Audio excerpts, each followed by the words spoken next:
मेरा नाम मुमताज़ अली है और बेसिकली मैं गोंड बाची से हूँ, गोंड से।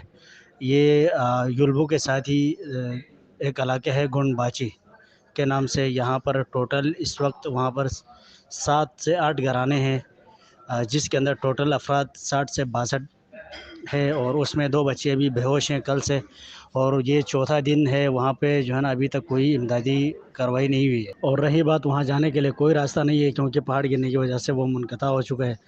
और हेलीकॉप्टर के ज़रिए ही उनको रेस्क्यू किया जा सकता है। न वहाँ पे कोई बंदा ट्राई भी किया, बहुत सारे रज़ाकाराना तौर पर लोगों ने आके कोशिश की, लेकिन वो नहीं जा सके क्योंकि ऊपर से पहाड़ के तोदे जो है ना वो गिरते रहते हैं, तो बिल्कुल ही वहाँ पर रास्ता ख़त्म ही हो गया है।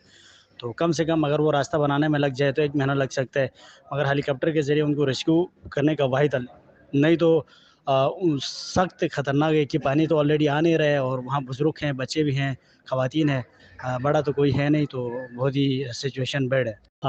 परसों वज़राला ने एफसीएनए के थ्रू जो है ना सख्ती के साथ AC assistant commissioner Ghulam Ali साहब को बताया भी था, हिदायत भी जारी की थी कि उनको वहाँ से रेस्क्यू करें हेलीकॉप्टर के ज़रिए।